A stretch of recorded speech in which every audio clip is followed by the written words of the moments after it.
RD बड' channel फैबाय जोंहा हेल' आब' सनाखिनो हेल' आगै वेलकाम आंनि एलबियावहाय आगै मा ओंख्रि जाना फैखोलै आगै सोरां ब्लग फैबाय आगैया जोंहा हेल' सोरां ब्लग आगै वेलकाम मा खालामदों नोंसोरलाय लाइक मोनसे होदो आगैमोन लाइक मोनसे होदो दे आलु बाथोनसो आब' सना लोखिनो ए र' नोंसिनो आङो सापर हरनि दै मोनसे मबाइल फैदों जोंनावहाय आंनि बिमा फैदों नालाय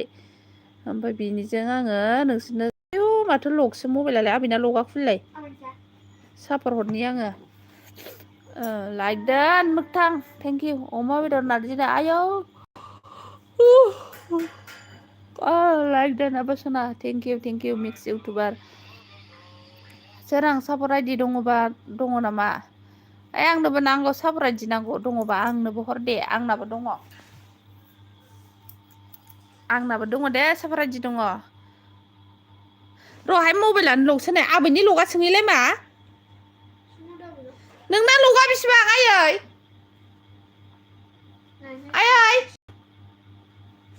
फाग्लिसो खोमाया 6% होनदां 6% जाबाय आइडिया खुलिनाया जादलाबायबाय नै र' दै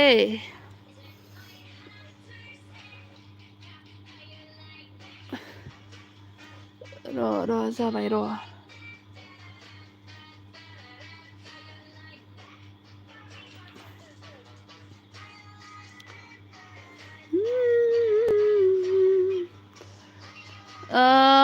मोगथां लाइक दान थेंक इउ आयु आं कान खननायखौ खोनाबाय र' आङो ब्लु लाग्रोनि दे हाइ लिरना हरनानै ब्लु लाग्रोनि आं बिबारानि ब्रह्म ब्लु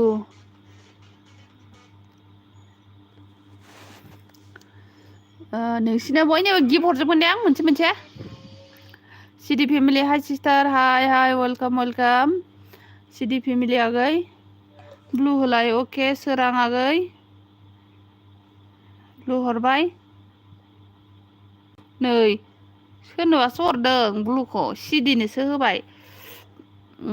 ब्लु होबाय र' दे सोर थायो बेनोनो हरगोन आङो र' आयु माथो लाइकखौलाय मोनसेल' होदोंसै लाइक हरदो दे गावस्रा लाइकबो हरा फार्स्टआव सोर फैयामोन आरडि बड' आगै दङना आरडि बड' आगै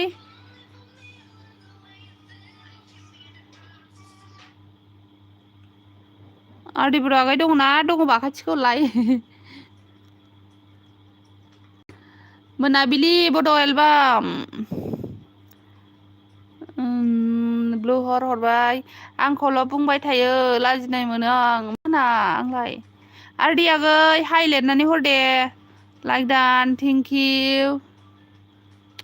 आरडिया एन्सार हरथ'वाखिसै सोरां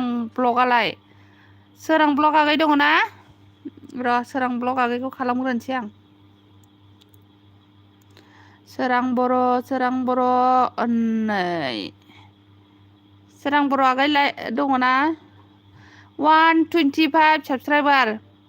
126 जाबाय आगै भिडिअखौ नै सनितपुर जिल्लायाव हाबा आङो कमेन्ट हरला दे आगै सोरां आगै खोनादोंना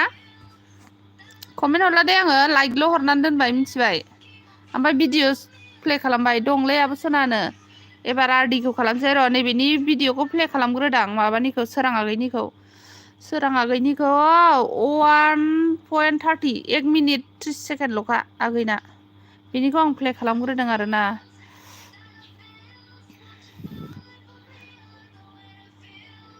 ओमफ्राय सोरां आगैनिफ्राय सेकेन्डआव सोर दं आरडि दंना आरडि र' जोबथारसै नै बे आगैना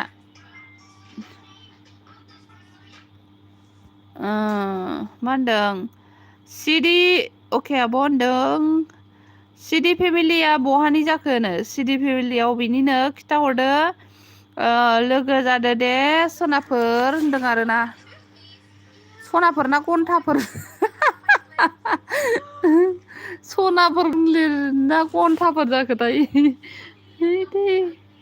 बेटारियानो गैया आंनिया आब' सना मा खि जानाय खि होनदों ओंख्रिया ना रेसिपि न्यू फ्रेंड खालामदों एम एस बड की साथ भी फ्रेंड हो जाए सभी एक दूसरे के साथ जुड़ जाए मोगथां जोंहा बिजनीनिनो सिटिया गैया बावदोंसो र' इडिपि आरडि बड' एबार आमाया हेलो सिस हेलो वेलकम आमाया नया लोग आया है फ्रेंड हो जाइए मोनाबिलि बड' album part 2 shooting blog video subscribe आयु मालाय 1.28k खा नै सब्सक्राइब खालामना होबाय आं नै 21 लाइक भिडिअ प्ले बेनि उनाव सोरनो हरबावनो एबारलाय सोरनो नामागौ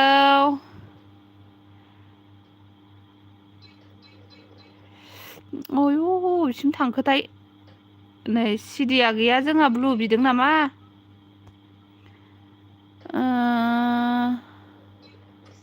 निउ फ्रेंड खाम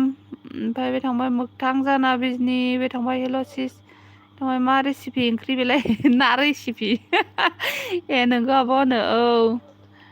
नंगौ दलद दोनब्रा मबाइलखौ जाम्बिलाय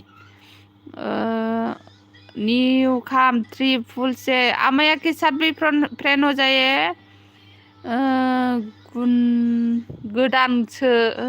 दं लोगो जादो दे गोदानफोर दङबा मामुनिजों लोगो जानो थेंकिउ आब' सना होनदों वेलकाम अना आंखौ नोंसोर फ्रेन्ड होनदों सोरनाबा साफर आइडि दंबा खिथाहर दे आंनोबो हर सिडि कितना आइडि है 3 आइडि है सिडि का मेक्स इउटुबार दंफैयो औ मिक्स इउटुबार बेबायदिनो ओंख्रि खोनाफेराखै मोनलाङाबो खोनायैया आंनि लाइफआव खोनागोन मिथिबाय जाथावै बुस्थुखौबो आंनि लाइफआव खोनागोन नोंसोरो आरो एखनबा समाय उदै बिगुर साजोबगोन आरो ना सिडिआव 3 फुल सिडिआव 3 आइडि से फुल कि सारलाय मिक्स दे आब' हरदो आंखो मिक्सनो हरसै एबार दे नैबे आगैनि भिडिअ'आ खय मिनिट थांखो बोरो 3 मिनिट जाबाय दानसैलै 3 मिनिट बा दान जाखायो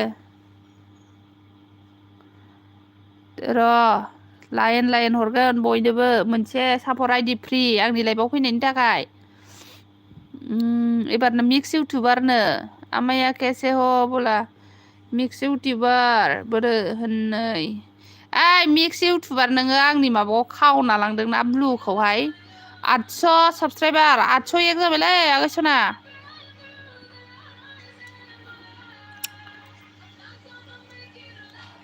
801 जाबाय 50 तेरा पुजूर सबसे सर गया नायगासिनो बिनिखौ एबार सोर दंबावो सोरनो नांबावो सापर्ट थांनोसैलां अनाबानो एम एस बड' नोंबो नांगौ नामा नांगौबा खिथाहर भिडिअ देखो जि आमाया बाबा होनदों थिक मिक्स हा आब' सना बेबायदि ओंख्रि संबा आंनो अनलाइनाव जुना हर दे जागोन दे फैनानै जाफै एम एस लोगो जादोनो सिडि आगैनो माबा हरने दे आङो र' बे लाइकआ आंल'सो होनाय नोंगौ नोङो आंनि माबाखौ खावना लांदोंना नोङो ब्लुखौहाय आयै बेटारिल' जाबाय फिसा सोरां आंनाव 2 दंफै आंनोबो हर दे सोरबा आंबो हरगोन ना वीडियो देखो जी अमाया ने एम एस बता लगे जादे अमाया वीडियो में कमेंट कर दो अमाया ने मिक्स रात में रे बाबा भी जब पे बी लाइक आं हेल' मोगथां होनदों मधु मा ओंख्रि बुरिफोरसोना ना रेसिपि लुगैनाङा आरदि नोंबो लोगो जादो दे नोंसिना न'आ हाग्रा बारिजोंसो खोमा आं गियोलै थांनो गिनाङा दे आं दं हा खिया जब हा किया जब हा किया जब किया है बाबा ने बेटारी लो औलै आगै सोनायनार बेटारी लो हो गया सोरां बेक टु बेक फैबाय र' मामुनि आं नोंनो मोनसे गिफ्ट हरनि दे सना लोखि आखाइ थिखो हरलाय नांगौबा नाङाबा हरला होनदोलाय बाल आयु 9 days जाबाय भिडिअ हगारियानो हरबाय नै हरबाय भिडिअ प्ले खालामदों नै ओरैनो लाइकल' मोनसेल' हरसै दे कमेन्ट हरला ओमफ्राय भिडिअखौ प्ले खालामनानैसै मा माबा माबाबाय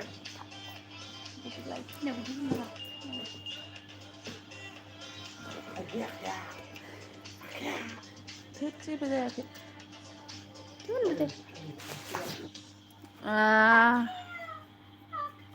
आयु अफाय थांगोन नै नायसनाखै आं लाइभ फैनायखौ आब' आंनानो होबाय थांनोसै आं अनाबा नोंसोरनो नोंखौ लेंहरदोंना एम एस बड' नोंबोथ' सापर्ट खालामनो हायोना गौरब नार्जारि एनार लाइक दा एनारनो मोनसे हरना लां र' आयु एनार एनार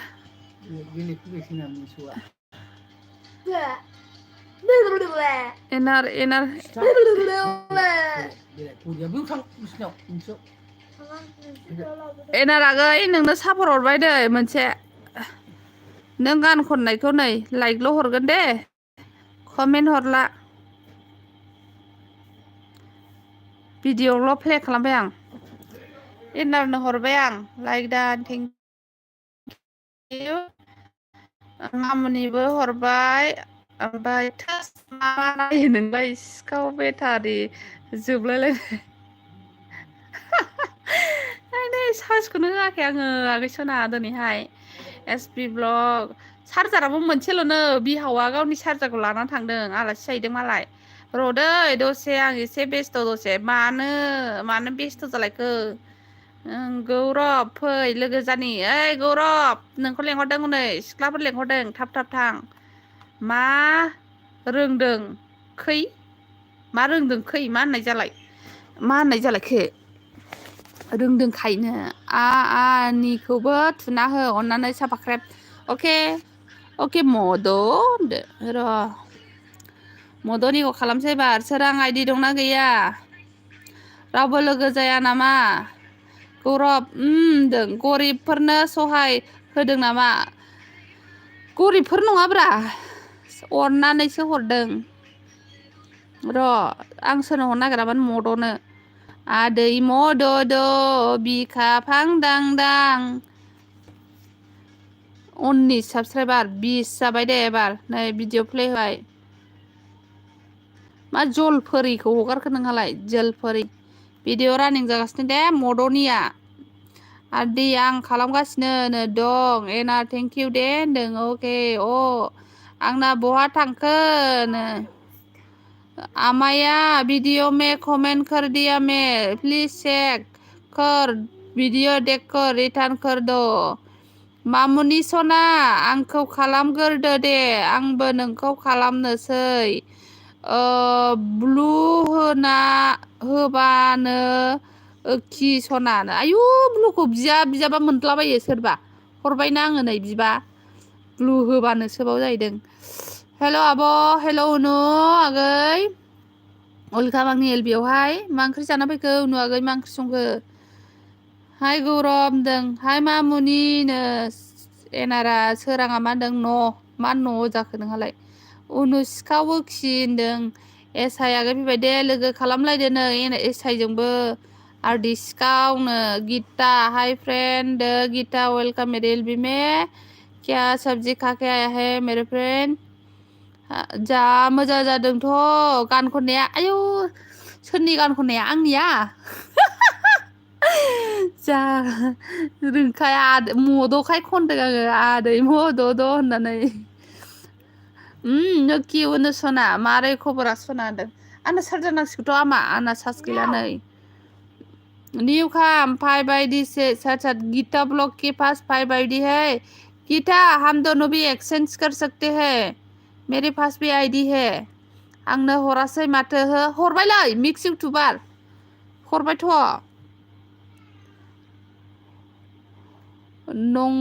नोंगेलाल हेलो मैडम जी हेलो नोंगेलाल वेलकम मेरे एलबी में स्वागत है आपका कैसे है हालचाल जाथ'वाखै आब' मैथाजों खांख्राइ संगासिनो आयौ मासे गोथाव गोथाव आंनोलाय र' हरगोन बिदिनो होनहर नङाबा बावो आङो नै 1.16k थांबायना नै हरबाय भिडिअ प्ले खालामसै भिडिअआ 2 घन्टा जाबाय नै गामियारि भिडिअ प्ले खालामदों सापर्ट खालामलायदो दे गोदानफोर आंनि मनिटाइ चेनेलखौ आंबो खालामगोन गीता बिफोर जी नमस्कार बोला मैडम जी आप कैसे हैं मैं ठीक हूँ नंगेलाल आप कहाँ से हो आंबो ब्लू होलाय बाजै दे होला होनबा होबाय हरबाय मोजां नङा आंना खबरा मावजि सिखावारदि मेव होनदों नै गीता मैं ऑलरेडी खाने को नंगेलाल मा बाबी अच्छा है मैडम जी मैं भी अच्छा है मैडम जी बोला ओ ठीक अच्छा ही रहना चाहिए मोनूलै आई लव यू 2 3 4 5 6 7 8 9 10 निजम अफिसियेल आमाया साला गैया क्या होनदों आंनोबो 5 आईडीजों लोगो खालामदो एसाय होनबालाय 5 आईडीजों सोलायलायसै दे सानैजों निउ फ्रेन्ड खाम 5 से आयु निजोम थगायसुला गलु मुलु फंबाय लोखि सारा असायब निजोम अफिसियेला असायब आंनो एक्सचेन्ज हरनो होननाया हराखै नै नों आंनि होनदों इताजि भिडिअ नाय आब' नायखादोंना मिक्स इउटुबार नोंनियाव आङो कमेन्टल'सो हराखैना आङो बिमानिजों खालामना होबाय दंना नोंसिनो आफिफ अंसारी हाय हेलो जी हेलो आरिफ अंसारी वेलकम मेरे एलबी में स्वागत है मेरे को सब्सक्राइब नहीं किया तो सब्सक्राइब कीजिए सभी please Nizam ji please come 5 ID के साथ साथ मेरे को भी दो मेरे को भी मैं भी बैक कर दूंगी आप लोगों को हेलो निजम मा खबर आगै होनदों निजम एसआई 5 आईडी जों बैक टू बैक खालामलाय दिनै दे होनदों नंगौलै मैडम जी मा बिलासपुर मैं बिलासपुर जिला चंडीगढ़ से ओ ठीक है नंगेलाल मेरे को सब्सक्राइब कर देना मैं भी आपको सब्सक्राइब करती हूँ ठीक है ओ आपका तो चैनल नहीं है फिर भी सब्सक्राइब कर रखा है मैंने नंगे को भी सब्सक्राइब कर देना प्लीज नंगेलाल जी किधर गया रे कमेंट भाग गया रे मेरा 20 आईडी से कम निकिता ब्लॉग आबो लाइक दान थैंक यू निकिता गै रानी बसुमतारी हाय आबो मा खबरा बिदिनो आगै मोजां गीता चलो बैक टू बैक एनारन थैंक यू अन रहने के लिए बिदि होनबासो फैसिगोन बिदि होनबासो फैसिगोन अन दैथुन बसुमतारी फैदों नै आंनि चेनेलावहाय आगैजों हा लोगो दंनाय ना गैया लोगो दंखायो वेलकाम दैथुन आगै आंनि चेनेलावहाय बोरावबो थांखो लाबो आयै बाबुआ निजोम खि लाव होनदों रलै मुनु टाइम मोनलायाखै नै नोङो बोरै लोगो मोनगोनलै नो लाइभआवनो लोगो मोनगोन मा बुंनो गोसो बुं दैथुन लोगो जादो दे होनदों निकिता मा ओंख्रि आब' होनदों आब' बेबार सं रोजाब आपल'ड होदो इउटुबाव एबार बेबारनो एबारखौनो बेबार होनबाय नै आदा होनदों ने बाबा ने आइसो फाग्लाया खुदुना गथ'खौ गय खालामजोब्बाय खुगानिखौ थाखाया बेयावबो थाखाया ना सोना ना मबाइल मानो दाहोखो मबाइल नायदो ना सोना मुथु फुथु नायदो ना बै खादायाव लाबोना बै नों खांख्राइ लाबोना फै बोरै लोगो दैथु लोगो जादो देनो मा ओंख्रिया बर ना रेसिपि मतलब ना बिदै मा आंखो आंलायहो मा माला आंखौ आंलायहो मेव दङ नै मावजि फैदों नाय मावजि नाय साया नै गथ'आ नै स्रि थाखा निजोम एप अल गल आप एपनो एपाव अल गल होनदों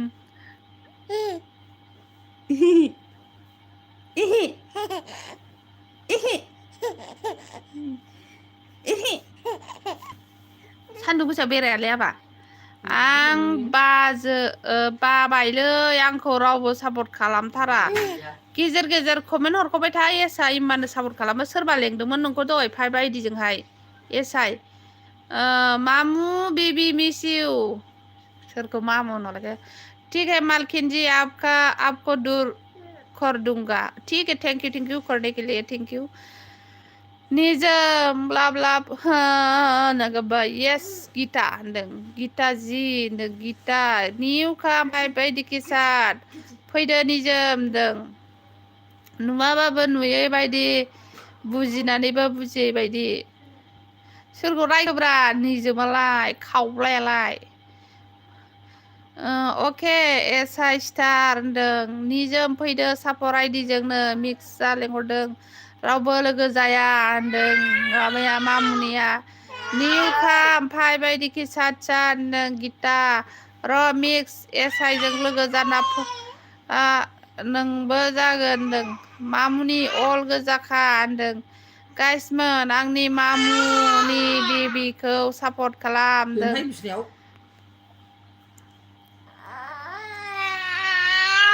अफाय थांनो सना सान्दुं गोसायाव अफाय थांनो थाङाना सना सान्दुं गोसायावहाय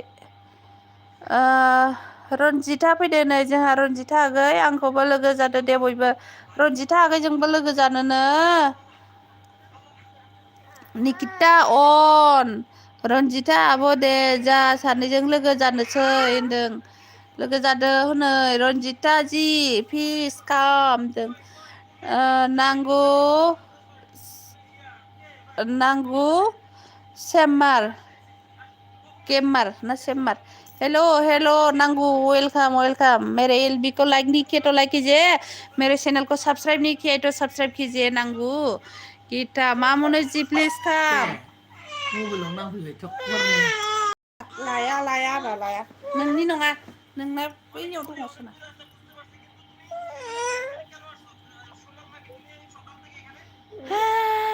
मिनिबाय हनै हाय मालदारि मिस्टार मालदारि हेलो मिस्टार मा ओंख्रि जाखो आबोसोना ओंख्रिया ना रेसिपि ओमफ्राय आरदियालाय मा डिलिट खालामनायलै थांनोनो हायो नोंजों निउ काम रनजिता बर' बड'ना सिखार हरलायलांबाय नोंनि भिडिअखौ बागदावलायबाय हनै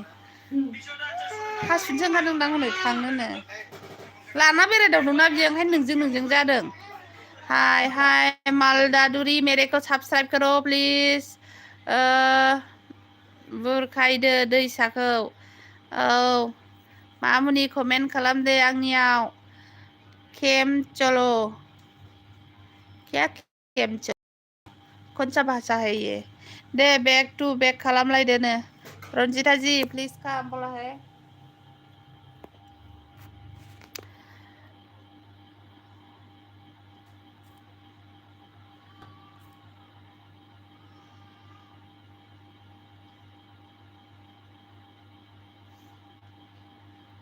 मेरे पास भी बहुत सारा सपोर्ट आईडी है तो सपोर्ट करो मेरे को भी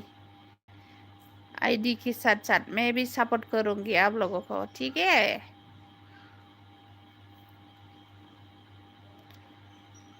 और मेरी एलबी को जो लाइक नहीं किया, इतना सारा लोग आया है, ओनली 12 लाइक है, लाइक ही नहीं दिया है आप लोग, लाइक दो। रंजिता जी कम प्लीज कम बोला है, मैं आपको सब्सक्राइब नहीं करूँगा। क्यों जी, करो जी।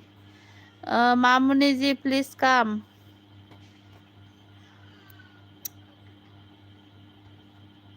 क्या हो गया, उतना इतना सारा लोग है। ब्लू बोखारदो आब' आंनो हरनोसै, ब्लू बोखारदो आब' आंनो हरनोसै।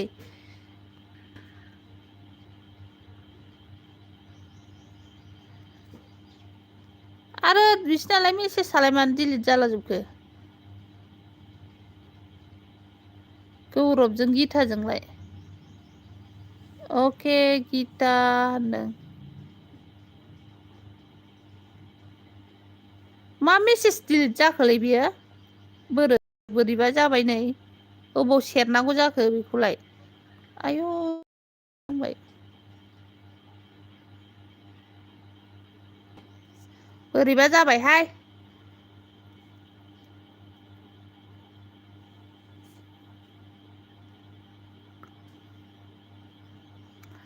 एक दूसरे के साथ खाने को जाइए प्लीज।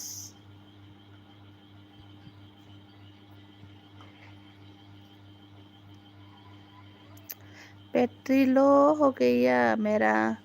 डॉक्टर कमल नमस्ते मैम, नमस्ते डॉक्टर कमल, वेलकम मेरे एलबी में, आपका स्वागत है।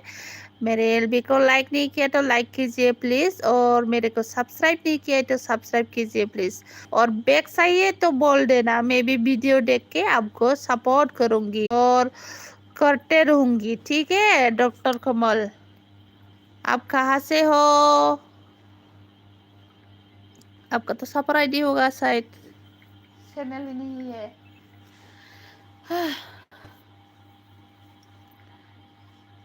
आप दोनथ'नोसै दे। बाय बाय। राजू आप आपका चैनल है तो बताओ, मैं सपोर्ट करूंगी आपको। आं थांथ'नोसै दे आगै दे। चैनल नहीं है मेरा।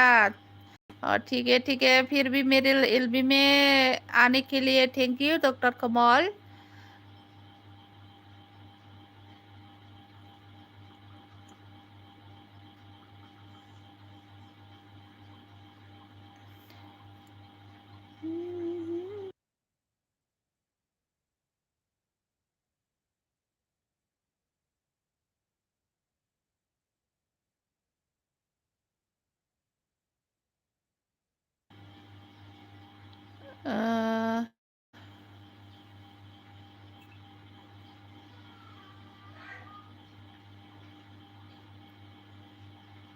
कौन कौन है? 5 लोग है,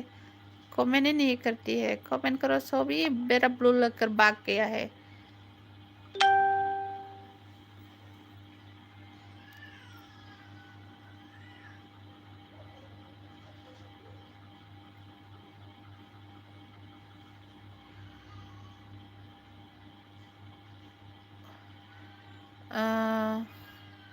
एजी बारवाथि मिक्स आब' आं मिक्स हरबाय दे। आगै दे दे दे दे दे मिक्स थेंक इउ मोनसे हरबाय आरो ना। र' आं स्क्रिनशट खालामना दोनखानि, नङाबा बावगोन आंहा। स्क्रिनशट खालामना दोनबाय आङो।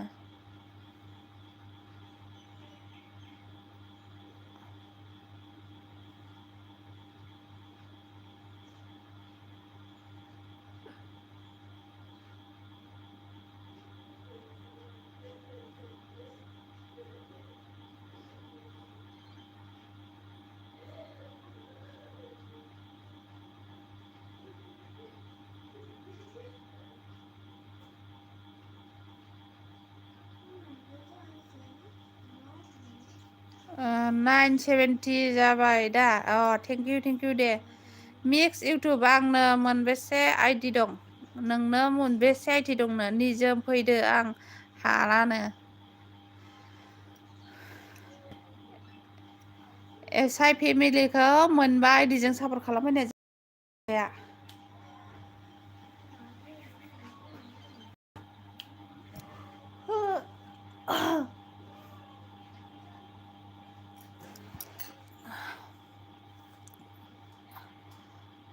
एजी भाई कौन कौन है मेरे एलबी में कमेंट प्लीज एलबी मतलब लाइव नै अर भाइयाबो लाइभ होदों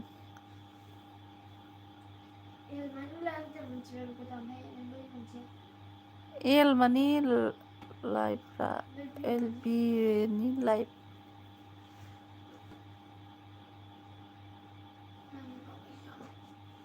नायनो बाबाय मानि हंगार आं सासेनसै बड' कार्टुनबो होदों आयौ मेला मानसि लाइभ होदोंलै बिदियावसो मानसि थायोलै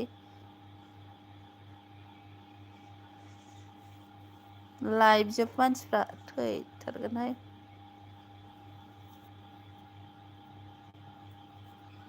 ओमफ्राय आंना चेनेल गोनां मोनसे दं आब' आंनाव आरो चेनेल गोनां मोनसे दं मा चेनेला बेनो नामा एसजि गेमार वाइटि सापर्ट आइडिया बेनोखाना आं जि गेमारनि नुयोथ' समावहाय मालाय मनुनासो 1K जासिगोन आंहालाय माला जागोनथाय नै नोंना जायाखै दाबो जायाखै नामा 1K बारनानै डाइलग होदों थां होनानै गलु मलुखौहाय होनबाथ' आंना सार्जआ गैला चार्जारा ओरै खालामसै आङो सुइस अफ जानोसै नै थां हरै नायथां नोङो थाङा गैयालाय देनां देनाय बुहोलायनो देनां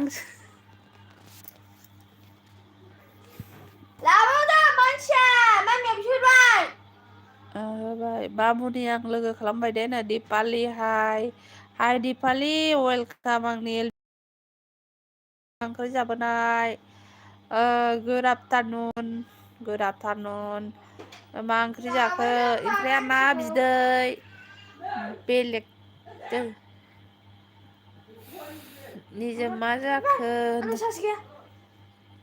लाबो आं होग्रोनि आंना गैला हनै सुद'ल'सै लाइभ फैयाबा माथो 15था लाइक जाबाय थेंक इउ लाइक होनायनि थाखाय मानसिया खैथा दङ 5 जन 7 जन हाय गाबलाबाय थायो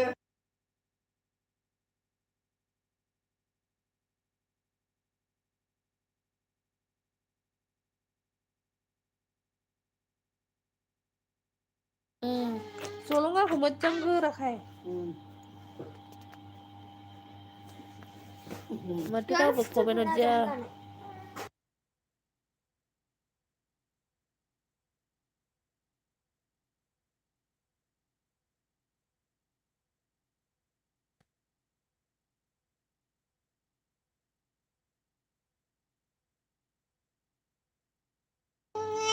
देलाय फाग्लियासो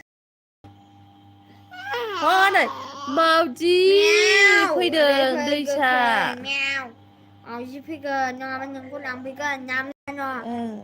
नाम जा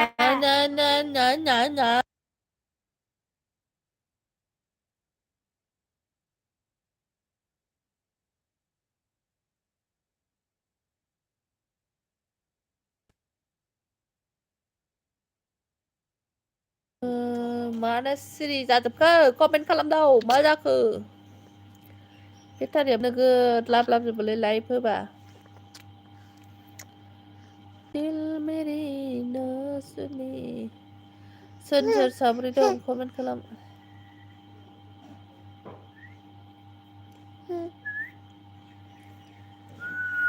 अन थेंक इउ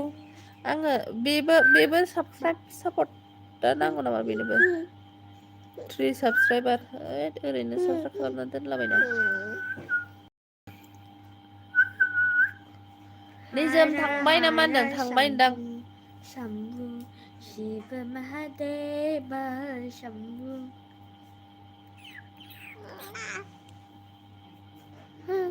लक्ष्मिया ओंखाम बायदि दौनो थिनबाय एसे नै बिबिखौ खानानै मा खालामबादि दहाय दौखांबायना नुबाय बिबिखौ खानानै माबायदि जलंगा उन्दुनो जलंगा नारैदो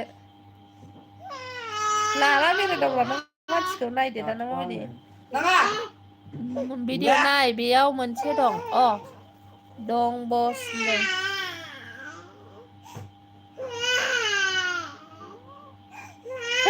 सोगाबाय थायोलै बिसोरो ओमफ्राय दासो फैलायबाय नोंहा जानांगौआहाय थांजामु होननो ना नोंखौनो गाबहोबाय थादोंना आबैया आंनि फिथर माइनावखौ आंबो बिदि हरनोसै बस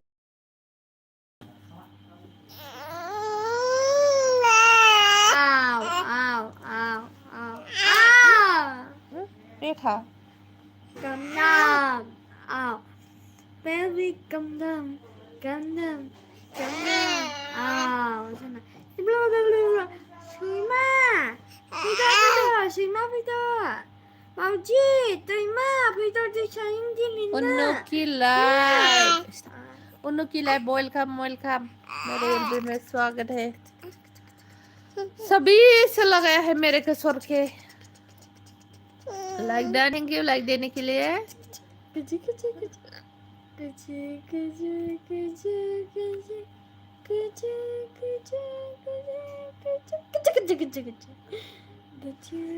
कैसे हो आप ठीक हो और आप कैसे हैं क्या सब्जी खा के आया है उनको लाइव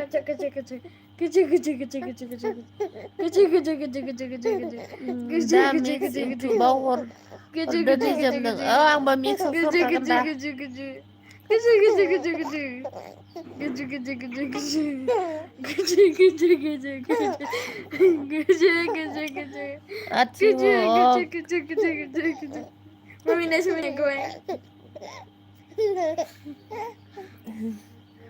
बहुत सारा लोग आया था पहले अभी लाइकी 4 लोग है कौन है कमेंट करो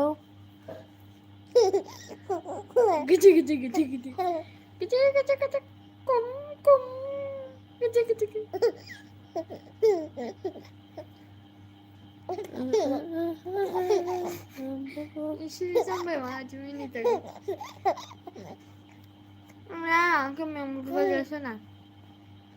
Enggak. Come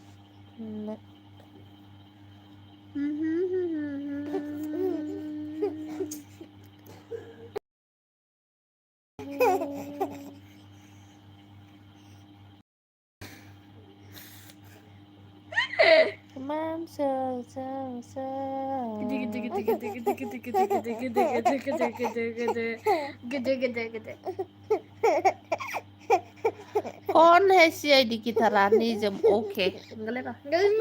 Mini sa. हरी लांग मा आनी जन जिले था हरे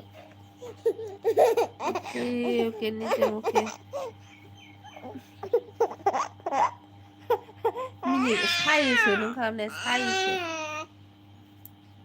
Main sana aku. Ada kamu. साइसो बियो सानैल'सै Duyo. आब' आंनो मोनसे हरबावदो आंबो दानो हरनोसै बे मामाया सोलायजानाय नङाना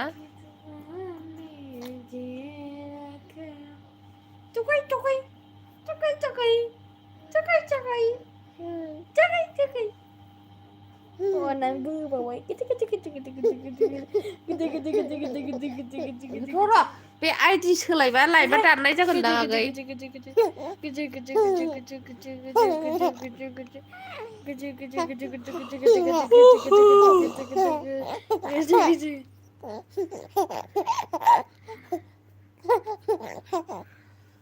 आइडियालाय दङ ओमफ्राय सोलायबा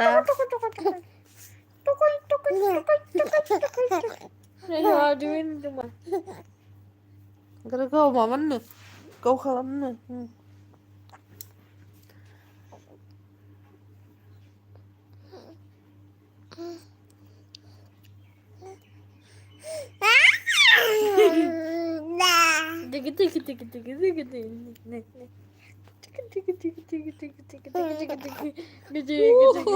बे आइडिखौ सोलायबा माबा जागोनदां सोलायबा आयु माला माला 970 जाखो खमायजोबबावबायसो आरो बेसेबां थाङा मा हो बेसेबां थाङामोन 99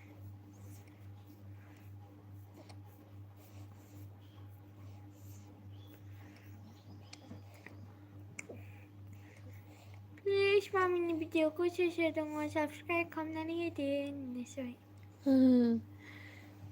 सानो फैबावबाय माला माला दहाय 15 जनमोन दा खम जाबाय मामि ओरैनोलाय जोब्रा मामिनि लाइफआव सोर सोर फैदों गासिबो भिडिअखौ साबस्क्राइब खालामदो होनदोलायब्रा ना खालामजोबखानाय दोंना गैया आब' साबरायदि दङ दानोथ' हरनो हानाय नङाना आङो जिमाइलखौ सोलायबाथाय नोङो लाइभआ दाननाय जागोन ना आगै आङो हरगोन नोंनाव खयथा दङ आंनियाव गासै नोंनाथ' मोनसेजों दंखायो नालाय आङो दा मेन आइडिजों दंखायो नालाय ओरै 6था ओमफ्राय ओरै मोनथाम 9था दङ 9था दङ बिदिल' खालामनानै होबाय था नामा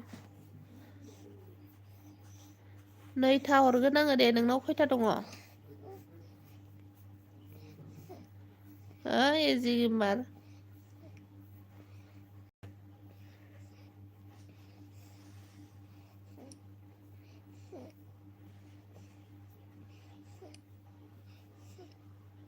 टेबोल फांखायाव होइलाय मा टेबोल फांखायाव गैया दङ लाय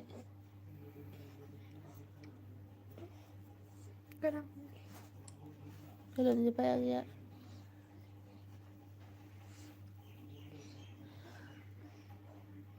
नयथा दङ आंनाव नोंनाव खयथा दङ कि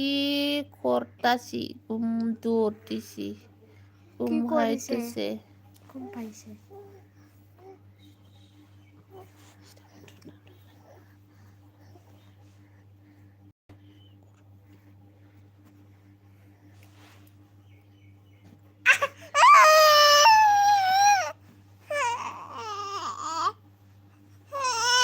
Tangiano dada tarugo tairaho. Konase kayonai.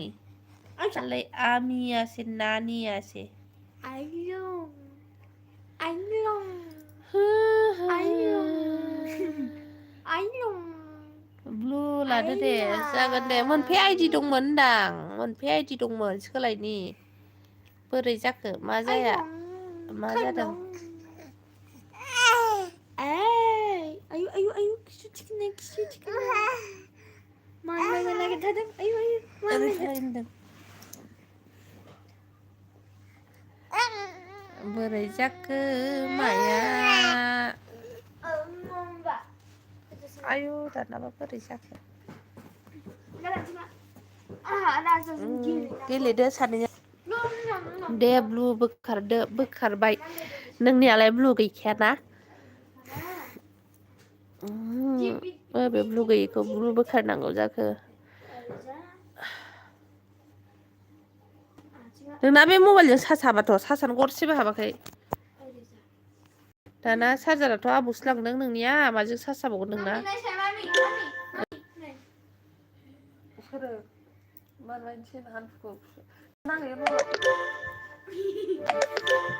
चार्जाराबो लोखि सारासोहाय ए दं बाव दं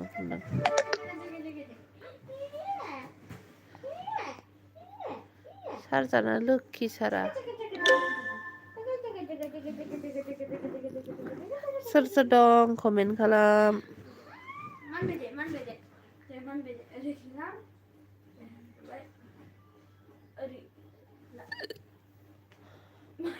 सातजन दं कमेन्ट खालामबानो जाबाय सोर सोर दङ नेहाबो लाइभ होदोंमोन दहाय ओमफ्राय दा दोनखो ना माखो मा जाजोबखो लावजोबबाय बयबो बेटारि गैला होनदो हरदो दे มาहरदो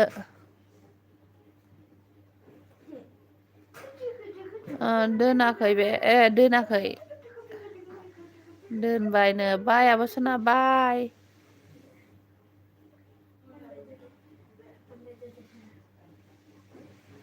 हायलालाय हुइलालाय मोसानोसै बागुरुम्बा आइ बिफर बागुरुम्बा हाय मोगथां खनबावदो देनो आंहा स्टार मेकाराव गान खनग्रा जाबाय दाना माबा मोगथां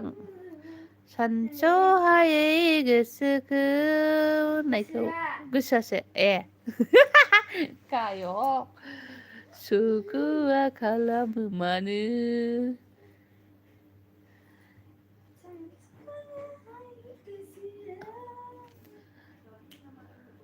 नंगुमै बेंख'आ मालाय शुटिं लानो थांबायगोनहाय मोगथां जा रायजादों आंजोंहाय फुंजानि दावराव जोंहा सानैजों दिनै दङ दोनाखै दोनाखैनो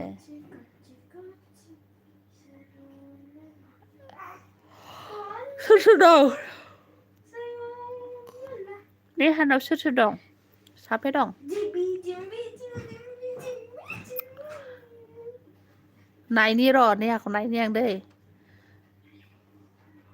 बेखौ नङा गारनांगौ गारगोन आं होननायखौ खनदो देनो आं रोङाहाय गारनांगौ गारगोन मा बोनो होनहो मा बानो होनहो होननो बुजिफायनाय आमि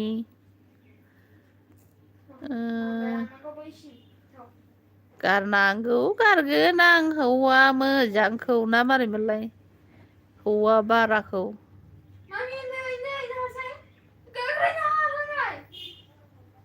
फोरों मुसाहारि ब्लग गेन्द्राखौ नामा गेन्द्रायालायनो मालाय माबा मा होनना रायामोनथाय आंखौ बावबाय आं बोरैबा होनना रायथारदोंमोनहाय आंखौ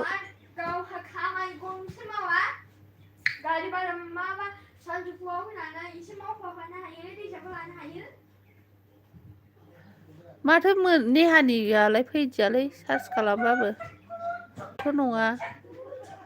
ना बेनोमोन बे नङाथ'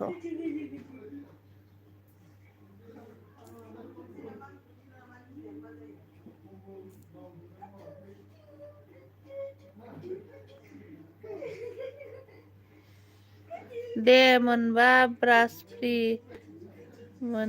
मोनसिगोन दे मोनबा ब्रास फ्रि बोरोलै नेहानिया बोरो नेहानि लाइफआ बोरो होननै साब्रै दं नै नेहानाव गारनांगौ गारगोन आं हौवा लाइफआव थांदों नै बिसोरो आंनाव मोगथाङाबो बाव थांलाय फैलाय जागासिनो नै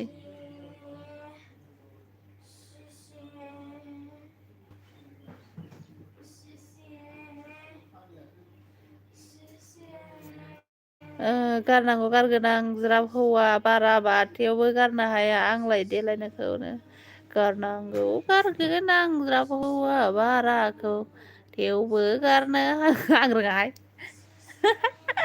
आं रोङाहाय बेखौ गानखौबोथ' रोंनांगोन ना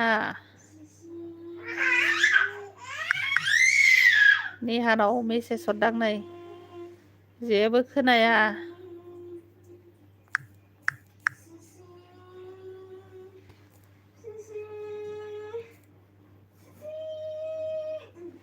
लागावना मोसाबावबाय आरोना दे गेलेया मानबायनाय फोरों दैसाखौ जादोंमोन दा गारनांगौ गारगोन आं ज्राब हौवा बाराखौ थेवबो गारनो हाया आंलाय देलायनायखौ जादों मोगथां जायाखै मा होनना जायोमोन बे फन फुंजा फंमैया र' सोना मबाइल लाया नै मबाइला डिसक'सो बियो र'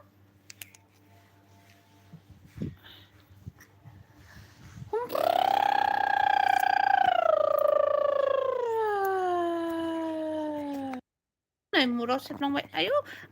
बाजारखौ बख'नानै बोरै जानांगौ जाखो ओरैनो 10%ल'खा नै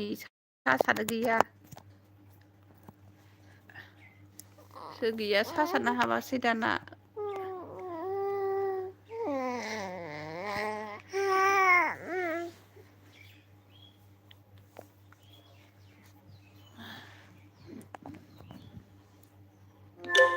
नै दासो हाफिनदों सानो मा होनना जायोमोन बेरे फुंजानि मा होनना जायो बेरे फुंजानि मा होननाय जाखो मा होननानै नांलाया होनदों नामा मा आङो माने सिखारनायनिफ्राय खामानि मावदों आरो दिनै आङो माबासिम उन्दुनाय जादों आरो 8थासिम ओमफ्राय दाना न'खौ सिबाखै आरो 8थासिम उन्दुनाय बेखौ रायदों ओमफ्राय जा रायबाय आं सालाखौ सालानो न'खौ एसे सिबना होनो हाया आंनो होननानै रायबाय आङो सुटिंलानो खारथारलांखो ना माखो नैजों रायलायखाया आङो होननानै थांबावबाय आंखौहाय रागा जोंनानै ओइ थां आंहाबो रायलाया नोंजों होनबाय आं औनो आंबो रायलाया नोंजों नोंबो रायलायाबा नों रायलायासो मा दोलाखो आंहालाय होननानै थां होननानै बुंबाय आं ओमफ्राय बेनिफ्रायनो फनबो हराखै आंबो हराखै गावबो हरखाया सोलाबथारा हौवा बाराफोरखौ होननाय जानोसै फालथु गावहाबा फालथु खालामो ओमफ्राय मालायखौबा रायो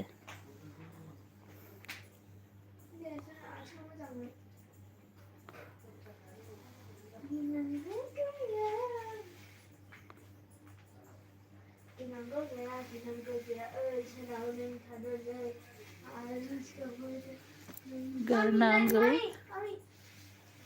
मायाव नारखो नोंलाय थोर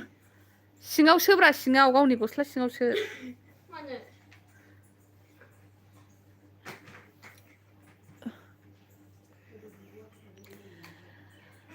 सोर दं कमेन्ट खालाम मा जाखो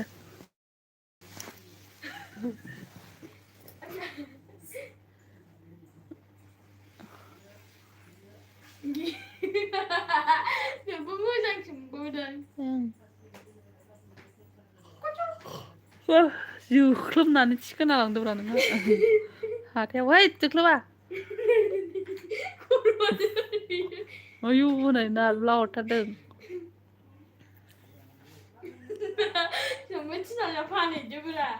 उन्दुदो दसेनो उन्दुनो मोनो फिसाला गोनाङाव लानानै फै बामनानै होफै उन्दुनो मोनथारो नालाय माब्लाबा उन्दुहां जाबानो होनग्रा गोनाङाव उन्दुनो मोना माथो दा नोंबो दानो होफैगोन सेकेन्ड मोनसेयावनो देन्जार मिनिबायलै माखौ सेकेन्ड मोनसेयावनो देन्जार मिनिबायलै माखौ मिनिखोलै आंसो होनदां नों उन्दुनोसै उन्दुनो दसे उन्दुदो दे आंखौसो उन्दुनो थिनदों सानदों आंहा उन्दुदो दसे होनदों सानदां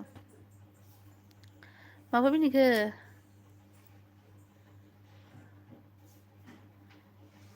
मोगथां आगैया माखौ मिनिबाय दं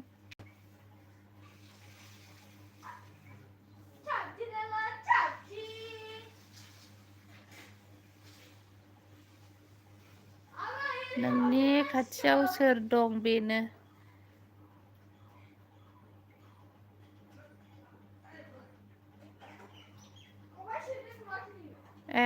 फिसाजो बड' आर्मि गेमिं फैबायनो जोंहाय बड' आर्मि गेमिं आगै वेलकाम आंनि एलबियावहाय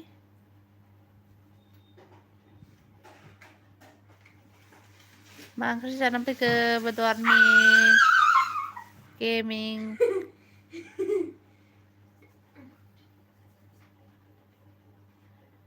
दैसायालाय बिब'जों माबायाव गावनि बाल्थिङाव सोनानै नारदों आरो बेखौ मिनिगासिनो आयु गोलै बाबा नैबेखौ नैबेजों हम नैबेजों ओरै हम बे बख'थ' बेखौ बख'थ' नैबेखौ ओद जाम्बि हां मोननाय नङा दा नैबेखौ बख'थ' जायो नैबेखौ ओरै खालाम बख'जायो बोरैबा थल' होननानैबो ओंखाम जाथ'वाखैनो अबेनि जाखो आगैया खिथाहरदो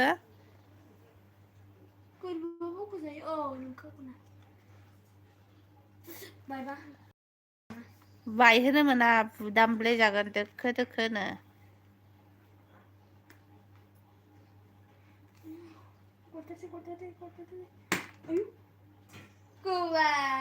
एबार थिखोदो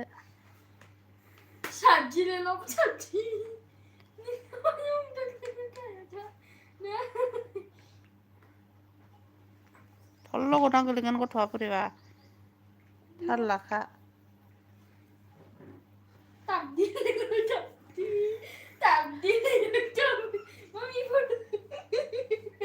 गोलैगोन मामा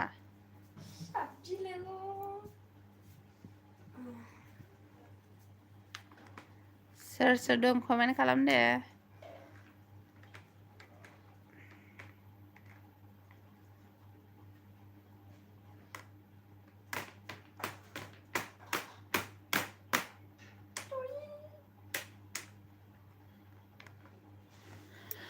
साब्रै दं सोर दं कमेन्ट खालाम बहानि नों आङो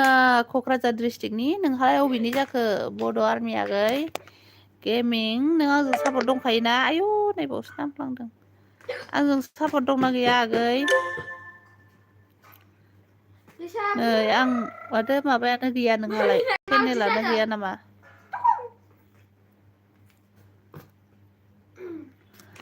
चेनेल दं नोंहा बड'आर्मि आं बाक्सानि दे थेंक इउ आंनि एलबियाव फैनायनि थाखाय चेनेल दं नामा नोंहालाय बोरैबा हमलेनगोन मामा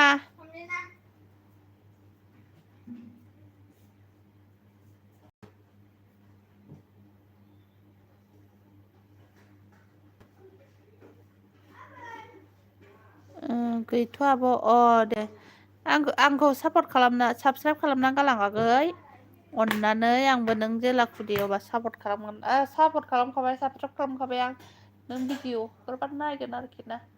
खुलिनो सानदोंब्ला आरोखि खालामनो सानदों आंबो खालामदो मोजां प्रडाक्सन होननाय खालामनानै ला प्रडाक्सन जिखिनि मेथाइ गानफोरखौनो हगारनो हानायनि भिडिअ थिडिअ मानसिफोरनिखौबो डाउनलड खालामनानै हगारनो हानायनि खालामनानै ला मोजां सोलोंनानै दैसा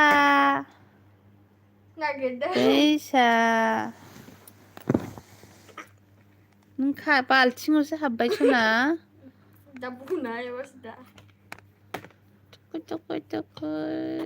माम चं चं दैसानो कि चं चं लेबु गैलाथ' आनैनो लांजोबबाय लेबुआ रदे आब' आं ओंखाम जाग्रोनि दा फैफिनगोन आं दे आगै दे थांदो दे बाय बाय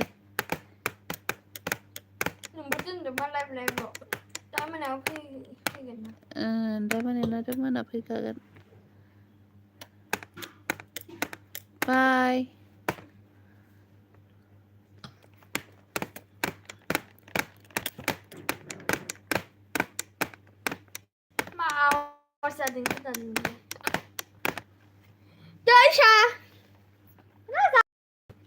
Lucky! Mana? Bala ba?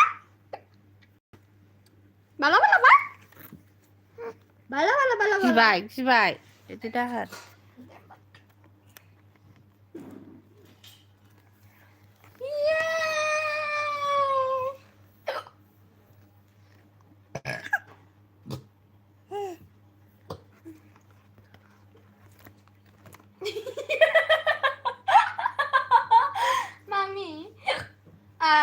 gusla sangan di sana aja benar oke Suna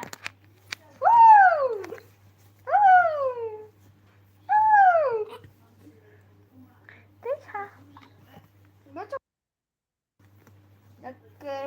tiga di marcis berbilin manca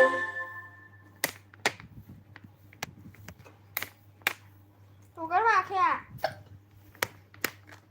bukan jual stop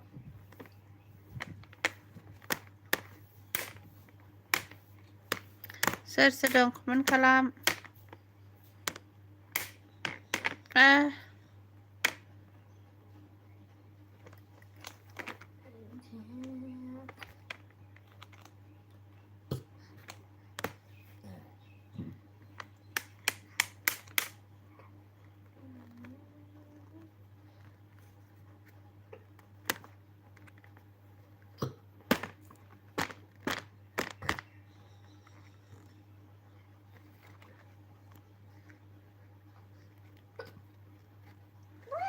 Apple, hi mummy, hi मेरे बच्चे, welcome मेरे बच्चे, कौन बच्चे welcome welcome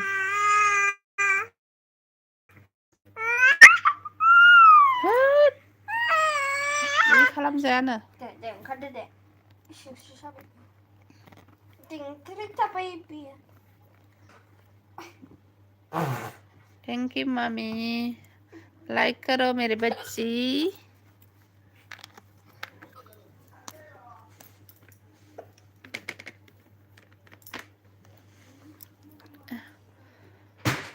चलो क्या खाया है आज क्या खाया था मछली रेसिपी बनाया था recipe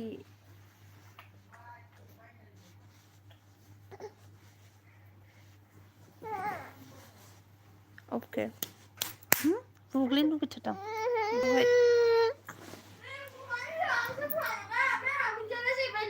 ang mam sigo nung bias lang deng dah Salome like रखती हूँ अपेल जी bye bye so thank you मेरे एलबी पे ज्वाइन होने के लिए मैं अभी एलबी को रखती हूँ